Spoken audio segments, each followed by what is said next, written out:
La lección que voy a estar compartiendo el día de hoy y la próxima semana tiene que ver con algunos principios de la disciplina eh, en la iglesia.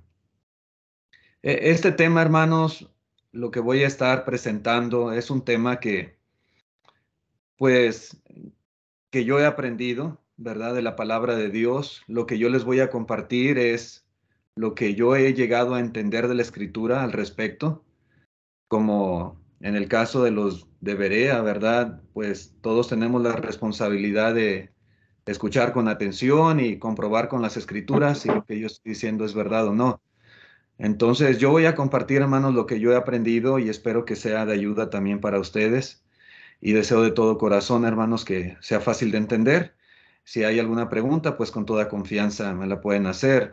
Es un tema extenso, definitivamente. Esto puede llevar mucho tiempo en una iglesia para estar estudiándolo, ¿verdad? Detenidamente. En dos sesiones de 30 minutos es muy difícil abarcar todas las cosas que se pueden hablar sobre la disciplina, pero tal vez algunas dudas que puedan tener las vamos a considerar la próxima semana, si Dios quiere. Entonces, voy a empezar diciendo que la palabra disciplina etimológicamente viene de una palabra latina que es discipulus, donde la raíz dis viene del verbo dicere, que significa aprender. Y entonces, hermanos, la palabra disciplina significa imponer un orden necesario para poder llevar a cabo un aprendizaje. Del mismo origen es la palabra discípulo, ¿verdad? Disciplina, discípulo, son términos muy similares y un discípulo es quien se somete a la disciplina para poder capacitarse. Entonces, la disciplina, hermanos, implica, ¿verdad?, llevar a cabo un aprendizaje. En la escritura, por ejemplo, en el escritor a los Hebreos en el capítulo 12 habla de la disciplina de Dios y a quien ama, él disciplina. Y en ese sentido, a lo mejor nosotros hemos utilizado este término para aplicarlo cuando es necesario, pues enseñar a un hermano o alguna hermana en la iglesia local a llevar un curso de conducta, ¿verdad? De acuerdo a la voluntad de Dios. Y es muy importante, hermanos, entender, ¿verdad? Cómo la disciplina se aplica en la iglesia local. Um, en un sentido práctico, hermanos, la disciplina puede ser en dos sentidos. Puede ser una disciplina formativa, es decir, una disciplina que es positiva, que es instructiva, que es alentadora, una disciplina que implica la enseñanza. Para que alguien lleve cierta forma de conducta, de vida, hay que enseñar. Y a veces es lo que hace falta, enseñar a las personas. El ejercicio de la oración es muy importante también. La exhortación, que tiene que ver con animar a una persona, estimularla. Tiene que ver con estar cerca de los hermanos para estimularles a la fe, para estimularles a la esperanza, el amor, a las buenas obras. Y a veces es lo que hace falta simplemente. Muchas veces podemos ver en la iglesia que no todos los hermanos pues avanzan al mismo ritmo, no todos maduran igual, no todos son igual de fervorosos o de responsables en las actividades de la iglesia, en su vida como cristianos. Pero nuestro deber es, en ese sentido, aplicar la disciplina formativa, enseñando, ¿verdad? Animando, estimulando y ayudándoles, ¿verdad? Para que ellos maduren y crezcan espiritualmente y puedan ser mejores en su vida espiritual. La otra disciplina, hermanos, en un sentido práctico, es la disciplina correctiva. Y como su nombre lo indica, el propósito es corregir, ¿verdad? Cuando olvidamos o cuando desobedecemos lo que Dios nos ha enseñado, pues Él nos corrige. Y nos corrige, hermanos, a través de su palabra y a través de los que están a nuestro alrededor. Esta clase de disciplina es una disciplina más dolorosa que la formativa, pero también es una disciplina muy necesaria. Muchas veces habrá que amonestar. Amonestar es advertir. Y muchas veces no es cómodo, no es muy agradable que alguien nos amoneste por algo que estamos haciendo mal, pero es necesario. A veces se requiere reprender. Y muchas veces incluso la Biblia nos enseña a apartarnos de quienes deciden perseverar en algo que es pecado, en algo que está mal a los ojos de Dios. Pero, repito, es igualmente importante la disciplina correctiva como lo es también la disciplina formativa. El proceso de corrección, hermanos, es parte de una vida exitosa y por lo tanto es absolutamente necesario. Es para nuestro bienestar. Todos los mandamientos de Dios y toda la enseñanza es para que nos vaya bien. Por ejemplo, ¿qué pasa cuando los padres no corregimos a nuestros hijos que se portan mal? ¿Qué pasa? Cuando tenemos un niño que es rebelde, que es desobediente, que hace berrinches porque no queremos hacer la voluntad de él, cuando ese niño, ¿verdad?, es irreverente en las reuniones, cuando tiene un comportamiento que no es bueno. ¿Y qué hacemos nosotros como padres? ¿Lo dejamos nada más que siga y que siga? No, ¿verdad que no? Corregimos, tratamos de enseñarle y le amonestamos y le reprendemos y muchas veces hay que disciplinarle físicamente para que ese niño cambie esa forma de conducta, cambie ese carácter y para que le vaya bien. O sea, la disciplina es porque queremos que ese niño se corrija. Si sigue así de esa manera, pues sabemos lo que va a pasar en el futuro, qué clase de persona va a llegar a ser. Entonces, hermanos, el proceso de corrección es parte de una vida exitosa en un sentido, ¿verdad? Material, físico, familiar, pero también en un sentido espiritual, hablando de nuestra vida cristiana, hablando de la vida en la iglesia. Una de esas cosas que componen la disciplina, ¿verdad? Pues es el proceso de excomunión. La excomunión, cuando, hermanos, la iglesia tiene que llegar a ese punto, debemos entender que pues es parte de nuestra responsabilidad, es parte de la instrucción que tenemos nosotros de parte de Dios y es algo que no podemos eludir, evadir. Ahora, ¿cuál debe de ser la forma de proceder de la iglesia ante cuando ya se llega a una situación así? En la primera carta a los Corintios, capítulo 5, versículo 12, dice, porque ¿qué razón tendría yo para juzgar a los que están fuera? ¿No juzgáis vosotros a los que están dentro? Recuerden que allí en Corinto había muchas cuestiones que estaban mal y que el apóstol Pablo a través de esta carta trata de corregir. Pero una cosa bien grave que estaba sucediendo en la iglesia es que había un hermano, un miembro de la congregación que estaba viviendo en una relación adúltera con la mujer de su padre, ¿sí? Y allí estaba él muy campante, como si fuera un cristiano fiel, y la iglesia lo sabía y nadie hacía nada. Dice Pablo, ustedes están envanecidos, ¿verdad? Entonces él da instrucciones de lo que se debe de hacer y cómo debía de proceder la iglesia. Entonces él empieza diciendo en este verso 12, él dice, entre otras cosas, dice, porque qué razón tendría yo para juzgar a los que están fuera, ¿no juzgáis vosotros a los que están dentro? El punto, hermanos, aquí es que la iglesia primeramente tiene que hacer un juicio de la situación. Cuando hay algo que está pasando fuera de lo normal, fuera de los límites que nos da la palabra de Dios, nosotros tenemos que estar alertas, tenemos que tener esa visión, tenemos que darnos cuenta de lo que pasa dentro de la iglesia local y tenemos que hacer un juicio. A veces la gente dice, no, tú no tienes derecho a juzgar porque Jesús dijo, no juzguéis para que no seáis juzgados. No, por supuesto que sí, sacan las palabras de Cristo fuera de contexto. La iglesia fue ordenada a juzgar. Muchas veces tenemos, de acuerdo a lo que pase dentro de la vida de la iglesia, tenemos que estar juzgando situaciones, ¿verdad? Y tenemos que hacer un juicio justo, claro está, como dice el Señor. La iglesia, hermanos, necesita estar 100% segura de que en verdad dicho cristiano está incurriendo en un pecado delante de Dios. Aquí no se trata de hacer un juicio en base a cuestiones de opinión, a cuestión, a una murmuración por ahí, en base a un rumor. No.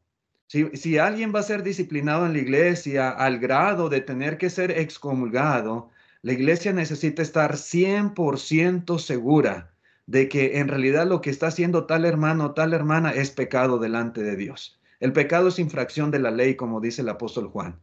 Entonces, si no es pecado, hermanos, debemos tener cuidado. Tenemos que asegurarnos, hacer un juicio de manera tal que estemos 100% seguros de que ese hermano está infringiendo la ley de Dios.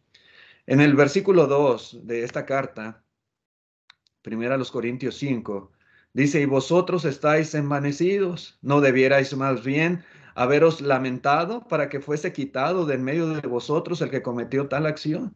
El proceder de la iglesia, hermanos, debe de ser quitar al pecador de la iglesia local. Si la iglesia está 100% segura de que ese hermano está practicando el pecado, ¿sí? La práctica del pecado es algo que no se debe de permitir, no se debe de solapar dentro de la iglesia. No podemos hacernos, decimos en México, hay una expresión que se dice hacerse de la vista gorda, como que no vemos, como que no nos damos cuenta, como que aquí no pasa nada. No podemos actuar de esa manera. Si hay alguien que está practicando el pecado entre nosotros, la escritura es clara, el tal debe ser juzgado y debe de ser quitado de en medio de vosotros. La Biblia de las Américas traduce en el verso 2, y os habéis vuelto arrogantes en lugar de haberos entristecidos, para que, para que de entre vosotros, el que de entre vosotros ha cometido esta acción fuera expulsado de en medio de vosotros. La Nueva Traducción Viviente dice, ustedes están muy orgullosos de sí mismos, en cambio deberían estar llorando de dolor y vergüenza y echar a ese hombre de la congregación. Sí, hermanos. En el versículo 7 dice el apóstol Pablo de este mismo capítulo, dice, limpiaos pues de la vieja levadura para que seáis nueva masa, sin levadura como sois, porque nuestra Pascua, que es Cristo, ya fue sacrificada por nosotros.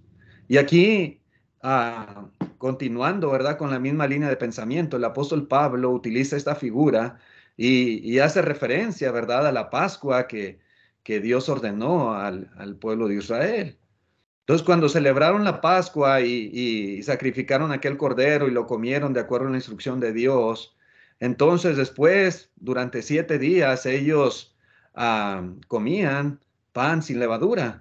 Y dice la escritura que el Señor mandaba que quitaran toda levadura de la casa de ellos.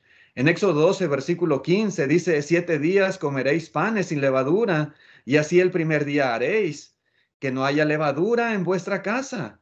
Porque cualquiera que comiere leudado desde el primer día hasta el séptimo será cortado de Israel. Y dice aquí el apóstol Pablo, dice, limpiaos pues de la vieja levadura. La vieja levadura, ¿verdad? Tiene que ver con el pecado, en este caso en particular la iglesia en Corinto, la fornicación que había entre ellos. Límpiense de eso para que seáis nueva masa, para que fueran una iglesia según el Señor. Dice, porque vuestra Pascua, que es Cristo, ya fue sacrificada por nosotros. Y es verdad. Entonces, esto es muy importante. La congregación debe despojarse de toda levadura de pecado, de la misma manera que en la casa judía debía despojarse de toda levadura física. Así lo hacían. Los judíos así lo hicieron hasta los tiempos del Señor, celebraban la Pascua y bueno, este era el mandamiento, la fiesta de los panes sin levadura. No debía de haber levadura en las casas de los judíos y no debe de haber pecado en la iglesia del Señor porque Cristo, nuestra Pascua, ya fue sacrificado por nosotros. Entonces, ese es otro aspecto, ¿verdad?, de cómo debe de proceder la iglesia, juzgar y limpiarse de la vieja levadura.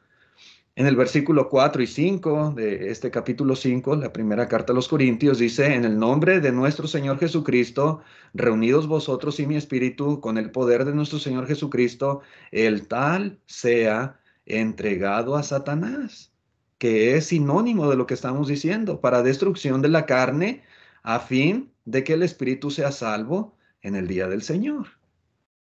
No se trata, hermanos, de destruir, vamos a destruir al hermano pecador. No se trata de que vamos a acabar con él, vamos a inmolarlo. No, la escritura nos enseña, ¿verdad?, que hay un propósito de hacer esto.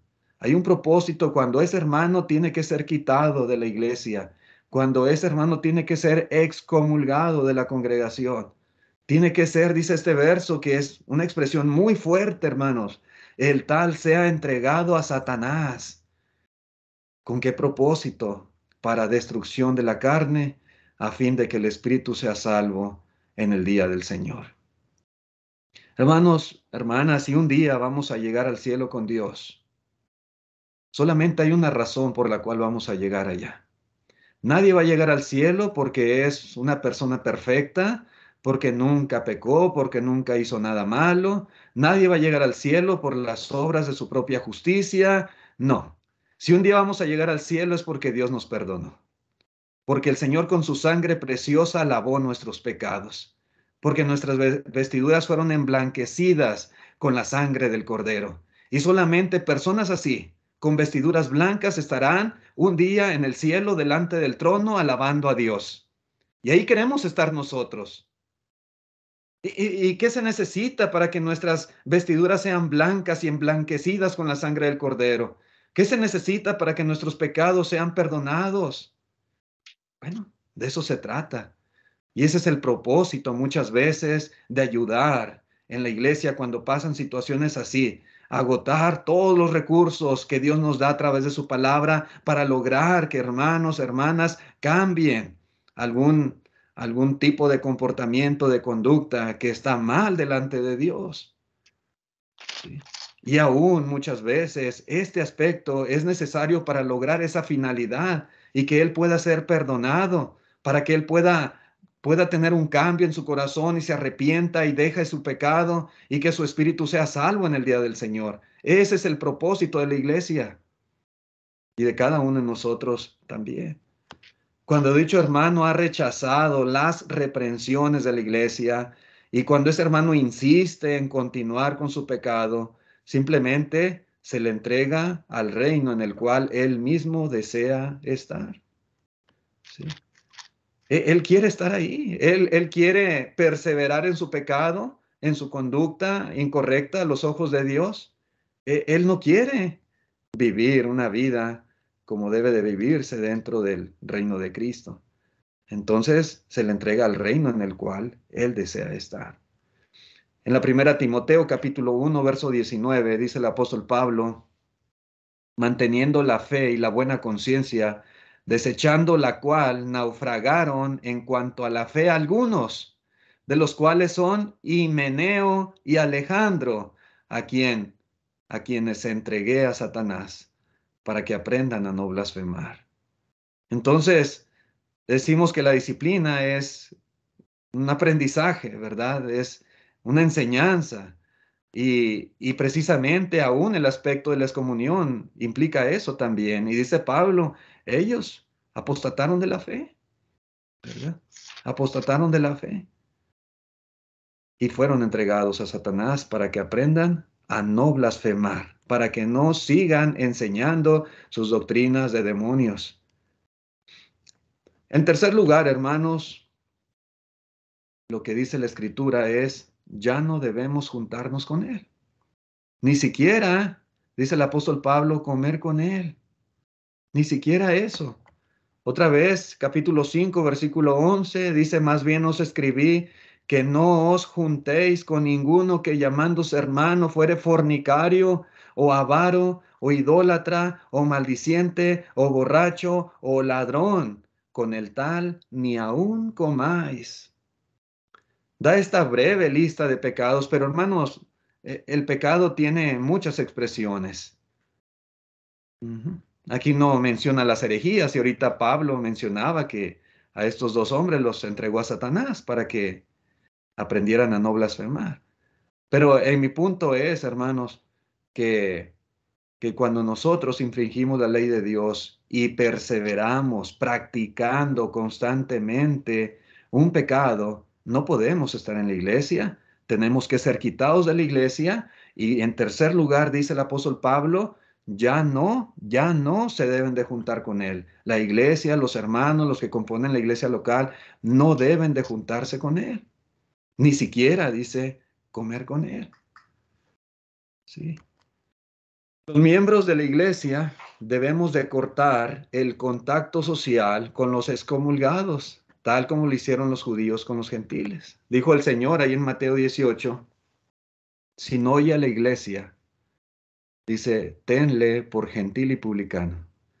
¿Cómo era la relación de los judíos con los gentiles y los publicanos? ¿Cómo era?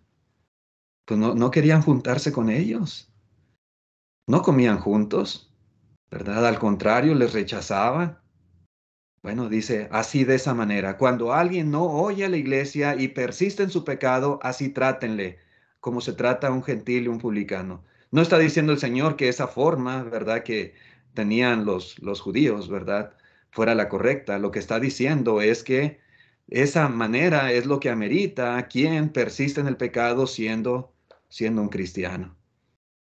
El punto es, debemos desvincularnos de aquellos que son culpables de pecado y no se quieren arrepentir. No podemos tener esa relación con ellos, ese vínculo con ellos. Si el pecador profesa o no profesa ser cristiano, no tiene que ver, hermanos, y esto es algo importante, no tiene que ver con aplicar o no la disciplina. A veces algunos por ahí dicen que solamente basta que el tal diga, o más bien no se identifique como cristiano, para que ya podamos tener comunión con él. Eso es algo totalmente absurdo. No es lo que está diciendo ahí el apóstol Pablo. Si el tal obedeció el evangelio, si confesó su fe en Jesucristo, si fue bautizado para perdón de los pecados, el tal fue añadido a la iglesia del Señor. Pero ahora ha apostatado, ha amado más el mundo, el pecado, y se ha apartado de la fe del Señor. Entonces, hermanos, él debe ser tratado de esta manera que el apóstol Pablo está instruyendo aquí a través de esta carta a los Corintios. No le vamos a tener como enemigo, pero le vamos a amonestar como hermano, porque él en realidad es nuestro hermano que está errado, que está pues apartado, ¿verdad?, de la iglesia y de la comunión con el Señor. Pero, pero el punto es que a ese hermano, ¿verdad?, no se le puede recibir en el sentido de tener esa convivencia, esa relación, esa cercanía con él. Sentarse a la mesa, comer con ellos, invitarles a nuestra casa, acudir a sus fiestas, irnos de paseo, de vacaciones juntos, invitarlos a algún convivio y cosas por el estilo, es algo que Dios dice que no debemos de hacer. No debemos. Sí. Yo sé que para algunos es duro, pero los pensamientos de Dios son más altos que nuestros pensamientos. Yo sé que a veces para algunos hermanos es difícil aplicar esta enseñanza, pero se requiere hacer por amor a ellos. Necesitamos hacerlo. Repito, no para destruirles, sino para ayudarles a que recapaciten, se arrepientan y para que la iglesia también no sufra daño. En la segunda de Juan, capítulo 1, versículo 9, dice, cualquiera que se extravía y no persevera en la doctrina de Cristo, no tiene a Dios. El que persevera en la doctrina de Cristo, ese sí tiene al Padre y al Hijo. Y si alguno viene a vosotros y no trae esta doctrina, no le recibáis en casa, ni le digáis bienvenido, porque el que le dice bienvenido participa de sus malas obras. Lo que dice el apóstol Juan. Ahora, ¿cuál es el propósito? Como mencionaba, pues ayudar a salvar al pecador. Dice el versículo 5 otra vez, a fin de que el espíritu sea salvo en el día del Señor. Queremos que Él se salve y le amamos y queremos lo mejor para Él. Bueno, simplemente nos corresponde seguir la instrucción que Dios nos da en su palabra. El propósito es quitar la influencia dañina de la iglesia. Dice en el versículo 6 de esta carta, no es buena vuestra jactancia. ¿No sabéis que un poco de levadura leuda toda la masa? Sí afecta. Hermanos, una conducta así de algún miembro de la iglesia, donde continuamente él está perseverando en puede ser una falsa doctrina o en un pecado, en algo que esté mal delante de Dios, algo inmoral o etcétera. Hay muchas cosas, Pablo describió algunas de ellas. Bueno, va a afectar, va a corromper a los demás miembros que componen la iglesia del Señor. Y si él puede vivir en fornicación con la mujer de su padre, ¿por qué yo no? ¿Y por qué el otro hermano no? Y si él es borracho, ¿por qué yo no puedo emborracharme? Y si él es maldiciente y está en la iglesia, ¿por qué yo no puedo ser maldiciente? Si él tiene derecho, yo también. Entonces, hermanos, no es bueno esto. No se debe de tolerar la vida de pecado entre los miembros de la iglesia. Un poco de levadura leuda toda la masa. Algunos piensan que la disciplina no va a hacer que los excomulgados se arrepientan. Sí. Piensan algunos hermanos con una mente carnal. Pero, hermanos, no podemos ser más sabios que Dios. Nosotros tenemos que limitarnos a seguir la dirección de Dios para cuidar también la pureza de la iglesia. Ojalá que ese hermano tuviera un buen corazón y que al ver que la iglesia le señala y se apartan de él recapacitara y se arrepintiera. Ese es el propósito de la disciplina. Y es posible que suceda. También es posible que alguno endurezca su corazón y diga no. Y aproveche, ¿verdad? Para regodearse en el pecado. Es posible. Pero al menos se cumple el segundo propósito de quitar esa influencia peligrosa y dañina de la iglesia local. Cuando Pablo escribe la segunda carta de los Corintios, capítulo 2, versículo 4, él hace referencia, y es lo que yo creo, hermanos, él hace referencia a esta situación de la primera carta a los Corintios 5, del fornicario. Dice, porque por la mucha tribulación y angustia del corazón os escribí con muchas lágrimas, no para que fueseis contristados, sino para que supieseis cuán grande es el amor que os tengo. Pero si alguno me ha causado tristeza, no me la ha causado solo a mí, sino, en cierto modo, por no exagerar, a todos vosotros. Le basta a tal persona esta reprensión hecha por muchos. Así que, al contrario, vosotros más bien debéis perdonarle y consolarle para que no sea consumido de demasiada tristeza. Por lo cual os ruego que confirméis el amor para con él, porque también para este fin os escribí, para tener la prueba de si vosotros sois obedientes en todo. Y al que vosotros perdonáis, yo también. Porque también yo lo que he perdonado, si algo he perdonado, por vosotros lo he hecho en presencia de Cristo, para que Satanás no gane ventaja alguna sobre nosotros, pues no ignoramos sus maquinaciones. ¿Qué vemos aquí, hermanos? Vemos el resultado de la disciplina correctiva que la iglesia aplicó con un hombre que estaba practicando el pecado de fornicación con la mujer de su padre. Y ellos hicieron lo que Pablo les instruyó en la primera carta y vemos que ahora el tal, ¿verdad? Se arrepintió. Se arrepintió de su pecado y Pablo les escribe a los hermanos, perdónenle. Si él se ha arrepentido, ha dejado su mal proceder, perdónenle para que no sea consumido de demasiada tristeza. En el capítulo 7, versículo 11 de esta segunda carta a los Corintios, dice, porque he aquí esto mismo, de que hayáis sido contristados según Dios, qué solicitud produjo en vosotros, qué defensa, qué indignación, qué temor, qué ardiente afecto, qué celo y qué vindicación. En todo os habéis mostrado limpios en el asunto. Ellos hicieron, hermanos, como Pablo les dijo, como él les enseñó, y gracias a Dios, hermanos, que podemos ver que la disciplina puede funcionar. Depende también del corazón de la persona, pero Dios es sabio y si Él nos instruye a que hagamos esto, simplemente debemos someternos a la voluntad del Señor. Cuando haya necesidad de aplicar la disciplina correctiva, hermanos, cuando haya necesidad de aplicar la disciplina correctiva, necesitamos nosotros primeramente hacer un buen juicio de las cosas. Si no estamos seguros o no hay evidencia clara, si son solo sospechas o opiniones, no podemos disciplinar a nadie. Cuando haya necesidad de aplicar la disciplina, si se comprueba que es culpable de pecado delante de Dios, se le debe de amonestar y se le debe de reprender para que se arrepienta. Y esta amonestación puede ser hecho tanto individual como públicamente, ¿verdad? Porque estamos 100% seguros de que ese hermano está haciendo algo indebido a los ojos de Dios. Número 3, si después de una y otra amonestación no se arrepiente, se le debe señalar en la congregación. Todos deben de saber de quién se trata y cuál es su pecado.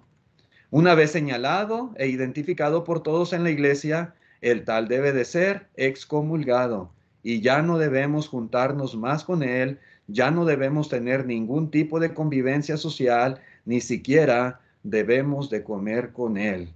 Es lo que nos dice la palabra. Y número 5, si el hermano en pecado se arrepiente, debemos de perdonarle y debemos confirmar el amor para con él. Él será bienvenido en la iglesia.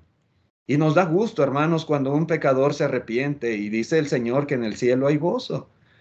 Y verdaderamente ese es el deseo nuestro. Y si le enseñamos, y si le exhortamos, y si le amonestamos, y si le reprendemos, y aún si al tal, ¿verdad?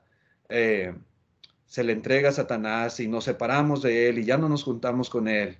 Hermanos, es para que se pueda lograr este propósito, que se arrepienta, que, que el tal, ¿verdad?, sea perdonado por Dios y que podamos un día confirmarle nuestro amor nuevamente y darle la bienvenida entre nosotros. Ahora, quiero también hablar un poquito sobre algo que a veces eh, cuesta trabajo y a veces hay un poco de confusión entre nosotros en cuanto a comer con los que han sido excomulgados de la iglesia, comer con aquellos que han sido entregados a Satanás, comer con aquellos que están perseverando en el pecado delante de Dios. Pues la Biblia es clara. Dijo el apóstol Pablo en el verso 11, no os juntéis con ninguno que llamándose hermano fuere fornicario o avaro, idólatra o maldiciente o borracho o ladrón. Y dice con el tal, ni aun comáis. La Biblia de las Américas dice con ese, ni siquiera comáis. La Nueva Versión Internacional dice, en esta carta quiero aclararles que no deben relacionarse con nadie que llamándose hermano sea inmoral o avaro, idólatra, calumniador, borracho, estafador. Con tal persona ni siquiera deben juntarse para comer. La Biblia, lenguaje sencillo, dice con personas así ni siquiera deben de sentarse a comer. Entonces, el punto es bien claro. Todos lo podemos entender, hermanos. A veces no todos lo aceptamos, pero sí lo entendemos claramente. Ahora bien, ¿esta enseñanza es cuestión de doctrina o es cuestión de opinión? ¿Sí? Cuando se da esta instrucción del apóstol Pablo, ¿cómo debemos de tomarlo? ¿Debe dejarse simplemente a lo que dicte a cada uno su conciencia? ¿A lo que cada uno desea hacer? Si alguien quiere comer con él, que coma, y si no quiere comer, pues que no coma. Cada quien su conciencia. ¿Así debe de ser? No, hermanos. No se trata de dejarlo así a la deriva nada más. Que cada quien use su propio juicio, su propia conveniencia. El hermano Bill Reeves, hermanos, que ya no está entre nosotros, pero el hermano nos ayudó mucho y viendo un comentario que él escribe sobre este tema, quise compartirlo aquí con ustedes también porque me parece muy importante y yo estoy de acuerdo con lo que el hermano escribe. Él dice, se trata de no tener comunión con hermanos pecadores, de quitar a los tales de entre los fieles por medio de la excomunión, disciplina congregacional, menciona él entre paréntesis. Cuando sucede que después de la excomunión algunos miembros siguen comulgando con el hermano disciplinado, el efecto deseado de la excomunión se pierde y el hermano pecador sigue animado en su mal. La comida en la casa de una persona invitada puede ser una expresión más cercana de comunión y aprobación. Dice él, no se invita a comer a la casa a cualquier persona. Ahora, ahora que el hermano excomulgado ha sido quitado de entre los hermanos, no se hace nada con él que le dé a entender que se aprueba su vida de pecado, ni aún comer con él. No es cuestión de sencillamente no comer con él, sino de no hacer nada, ni aún eso. Otro comentario, hermanos, de este comentarista, Michael Willis, dice, la disciplina de la iglesia es aislamiento social. Por lo tanto, es eficaz o ineficaz en proporción directa a lo bien que los miembros se disocian personalmente del pecador. Y es cierto, hermanos. Si la congregación como cuerpo se retira de un hermano, pero individualmente los miembros continúan asociándose con el hermano, la expulsión no será efectiva.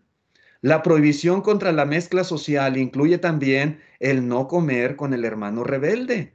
Sentarse juntos a disfrutar de una comida implica que uno aprueba las acciones del otro.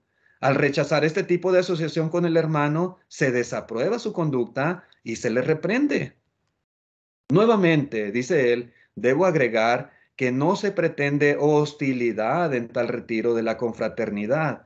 El apartamiento no debe hacerse por venganza, sino con la intención de salvar su alma. Cualquier cristiano que ignore este mandamiento de Dios y se asocie con aquellos de quienes la iglesia se ha apartado, debe ser disciplinado, dice él.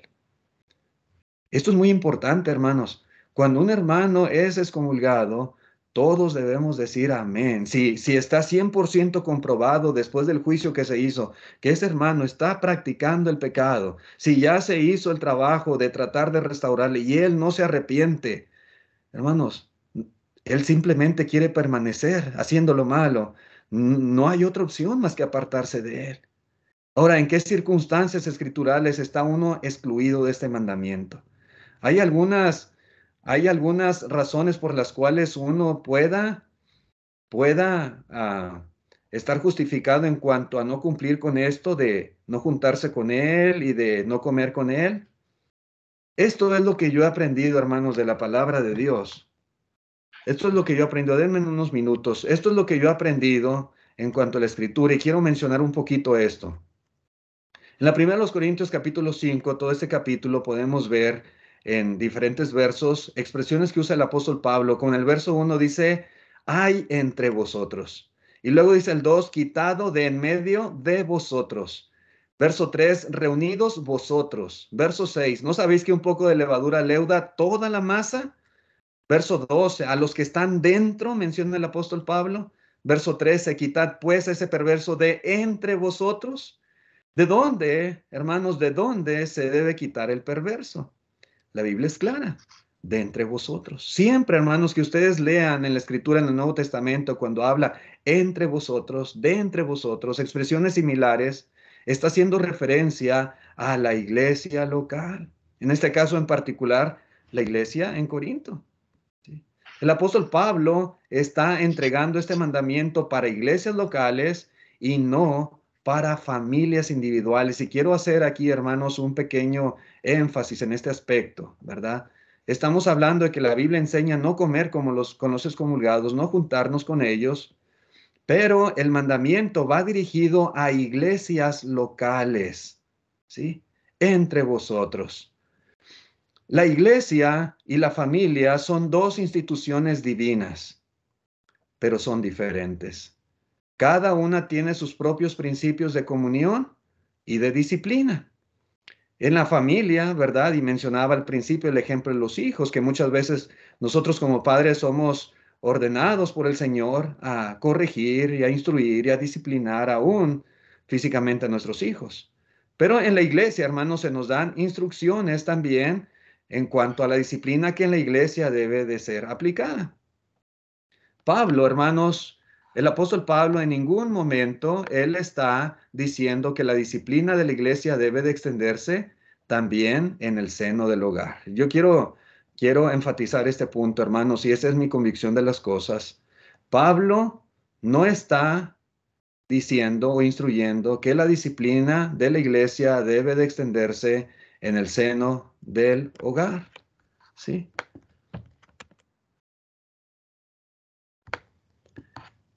Estamos hablando, hermanos, de que las familias son instituciones separadas, gobernadas de manera diferente a la iglesia local y dotadas de diferentes responsabilidades.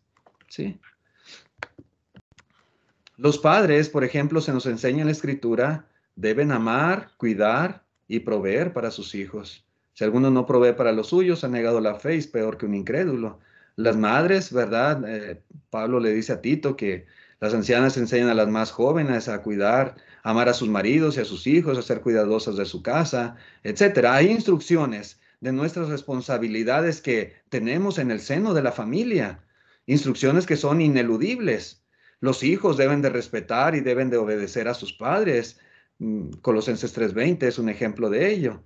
Los cónyuges deben de morar juntos en íntima comunicación y relación el uno con el otro. Y Efesios 5, el apóstol Pablo ahí dice cómo los maridos debemos amar a nuestras mujeres y cómo debe la mujer también respetar a su marido y estar sujeta a él. Y también, hermanos, pues Pablo recuerda los deberes, ¿verdad? En el matrimonio, en el capítulo 7, la primera carta, y la mujer debe de cumplir con su marido, el deber conyugal, y igualmente el marido con su mujer. Y cosas por el estilo que la Biblia nos enseña son responsabilidades dentro del seno familiar. Hermanos, el mandamiento de retirar la comunión en la iglesia no reemplaza ni invalida nuestros deberes en el hogar. Yo quiero que entendamos ese punto, ¿verdad?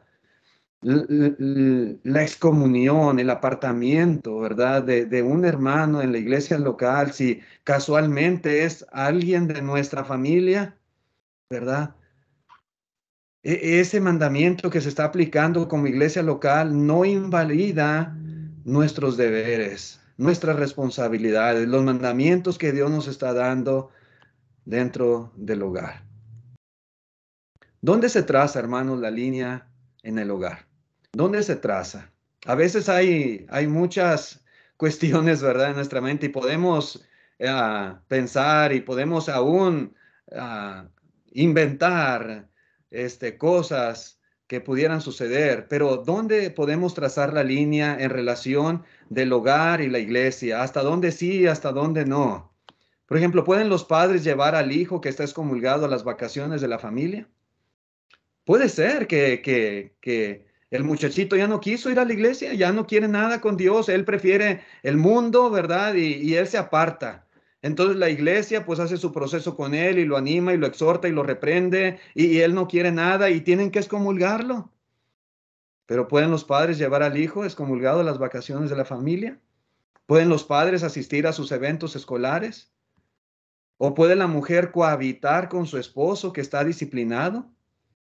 Yo he escuchado y esto, hermanos, a lo mejor ustedes han sabido también casos así de quienes dicen, no, ya no puede dormir con su esposo porque él está excomulgado o ella, pero es así. ¿Puede una hija cuidar de un padre enfermo pero que está fuera de la iglesia? Una hermana me comentaba de su padre estaba fuera de la iglesia, ya falleció y murió en el Señor, gracias a Dios, pero él tenía cáncer, pero estaba fuera de la iglesia. Y ella pues perseveraba bien. Y en una ocasión que ella tuvo que llevarla al médico, me comentaba que unos hermanos le llamaron la atención porque ella no podía llevar a su papá al doctor porque él estaba excomulgado. A veces hay pensamientos así, hermanos. Entonces, ¿hasta dónde se traza la línea, verdad? En cuanto a la excomunión, ¿verdad? En la iglesia como parte de la disciplina y la responsabilidad que tenemos en el seno del hogar. Dice el verso 9, os he escrito por carta que no os juntéis con los fornicarios. Esto es claro, hermano, no debemos juntarnos con los fornicarios y con nadie que persevere en cualquier tipo de pecado, siendo hermano. ¿Sí? Esto es claro.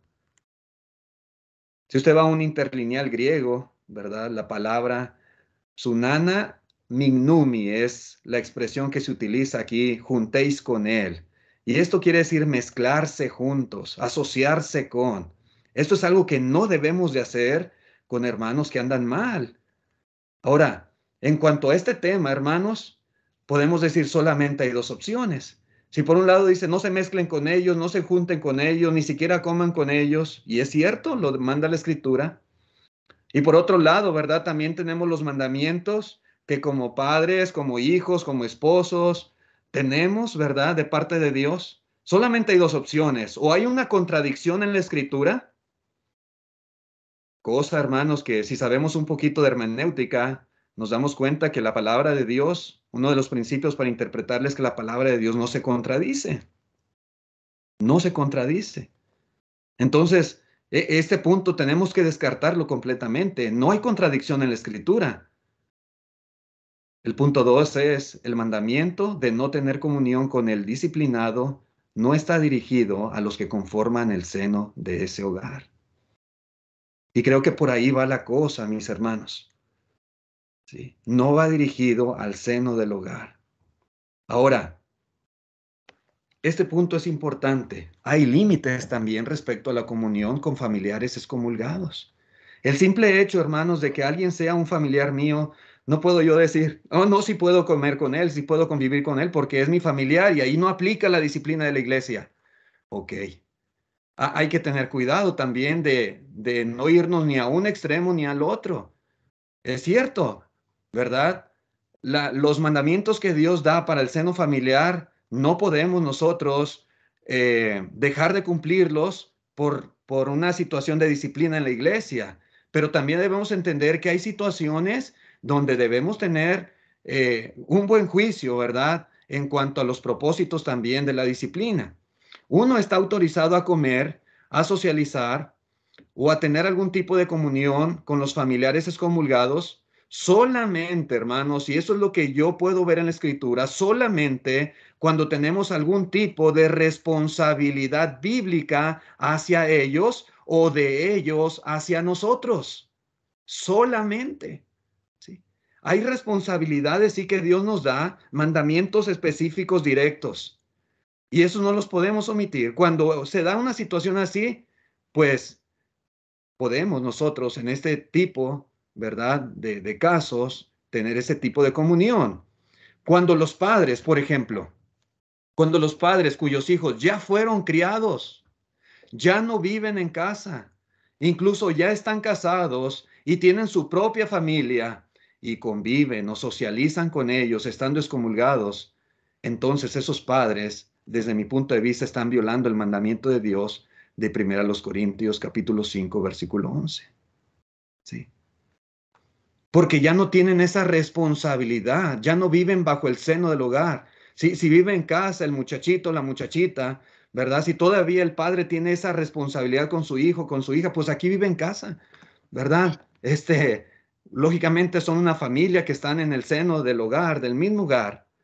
Entonces, por supuesto que hay responsabilidades que cumplir de ambos lados. Pero cuando ya no, hermanos, cuando el padre ya terminó su trabajo de criar a ese hijo, a esa hija, entonces las cosas ya no son iguales, ya no pueden juzgarse de la misma manera.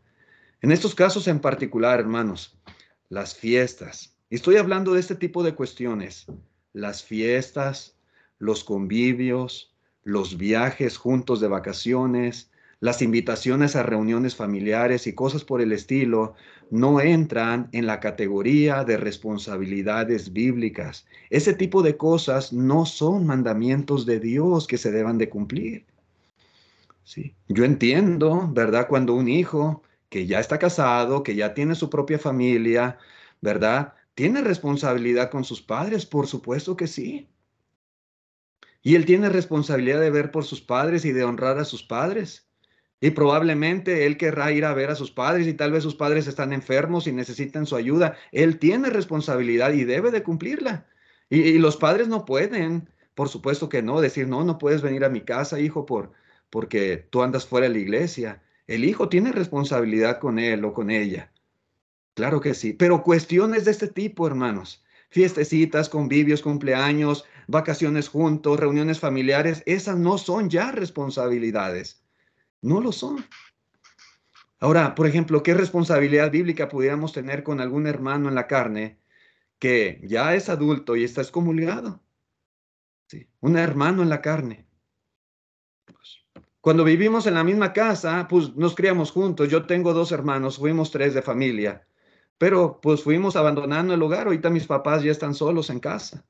Pues cuando vivimos en casa, pues estamos juntos, ¿verdad? Ni modo de que lo corran de la casa. Sería faltar a la responsabilidad a los padres que tienen con ese hijo. Pero cuando ya somos adultos, ahorita mis hermanos están casados, tienen sus propias familias. ¿Qué responsabilidad bíblica tengo yo con ellos? ¿Verdad? O con algún tío, algún primo, algún sobrino. Las responsabilidades bíblicas definitivamente las debemos de cumplir, pero las cuestiones sociales, hermanos, esas no son responsabilidades bíblicas.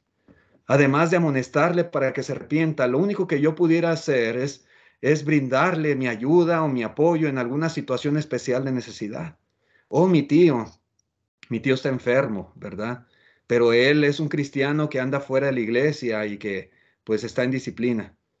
Pero porque está enfermo, ¿verdad? Yo no voy a cumplir mi responsabilidad con él si él él anda afuera, está apartado. No, yo debo de cumplir mi responsabilidad. Y si en mis manos está el poder ayudarle, el poder hacer un bien, o mi hermano, mi hermana, o mi sobrino, o algún familiar, por supuesto que yo debo de cumplir esa responsabilidad cristiana y bíblica delante de Dios. Pero esa responsabilidad no es ir al cumpleaños de mi sobrino, de mi sobrina, o de alguien que yo sé, ¿verdad? Que están mal delante de Dios. Que sean mis familiares no quiere decir que, que en todas las cosas, ¿verdad? Estoy justificado a asociarme o a juntarme con ellos. El simple hecho de reclamar algún parentesco o relación familiar no es una justificación bíblica.